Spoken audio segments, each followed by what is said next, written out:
पढ़ करके मट्टी देते हैं तो सारे मुसलमान एकजुट होकर के पढ़ते हैं, मिनहा खलकनाकुम व फीहा नुईदुकुम व मिनहा नुखरिजुकुम तारतन उखरा।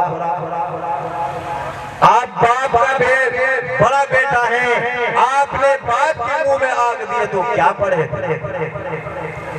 कहा याद तो नहीं है, कैसे पंडित से पढ़वाए, बाप आपका पढ़ता पंडित। विष्णु सूत्र के अंदर आता है, लोग समाजतम पाप पूरा समाजतम रहे अभिगतरानी दिव्यान लोकान सवस्तु, ये पढ़ करके मुंह में आग दिया जाता है। इसका मतलब ये होता है, ए ईश्वर, ए प्रभु, मेरे बाप, मेरे पिताजी, मेरी माँ पाप आप नहीं किया, कभी पुण्य ही पुण्य किया। हे ईश्वर, इसलिए मैं अपने पिताजी के मुंह में आग दे रहा हूँ कि तू सदा के लिए इसको स्वर्ग अता कर। और मनु जी तो खतरनाक।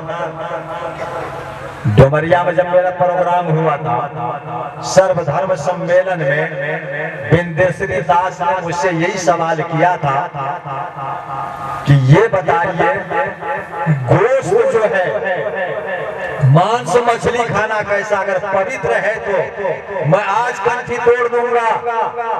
बताइए, अगर आप मजहब इस्लाम से और हिंदू के भी धर्म से बताइए। मैंने कहा ठीक है, आप सही में तोड़ दीजिएगा, लिखित दीजिए। आदमी तो ठिकाना नहीं था, लिखित दिया। मैंने सुना दिया लोगों को कि देखिए इसका क्या कहना है, आप आइए। कुरान का था सूरह मायदा में आयत नंबर 1 में अल्लाह ने फरमाया, वो हिल्लत लकुम बहीमतुल अनआम, यही आयत है ना, बोलो ना, कि अल्लाह ने चौपाए जानवर को हलाल किया, यानी चौपाए मवेशी को।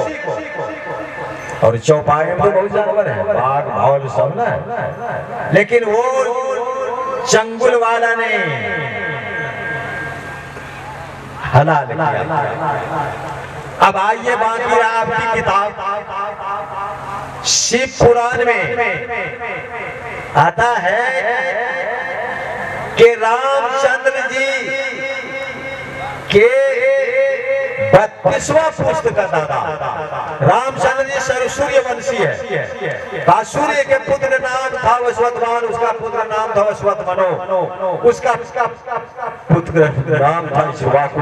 इक्ष्वाकु को मलकज बेनु, बेनु के पृथु, पृथु परचेता त्रिशंकु राजा हरिश्चंद्र, राजा रोहित, रोहित हरि, धरि चम चम के सुदेव, सुदेव विजय, विजय भरुक, भरुक बिरिक, बिरिक बाहुक, बाहुक सगर, सगर का असमंजस, असमंजस सुमान, सुमान भगीरथ, भगीरथ दिलीप, दिलीप रघु, रघु आज दशरथ राम। 35 पीढ़ी मैंने बताया, तो 32 पीढ़ी का दादा हुआ इक्ष्वाकु। जब इक्ष्वाकु श्राद्ध किया था माँ बाप का, तो मलकज से कहा कि जंगल में जानवर के ही शिकार करके लाओ, उसी मांस से श्राद्ध किया जाएगा। तो जंगल में दिन भर पर मलखज परेशान रहे, आखिरी वक्त में खरगोश को शिकार किया, उस खरगोश की मांस से जो उन्होंने श्राद्ध किया।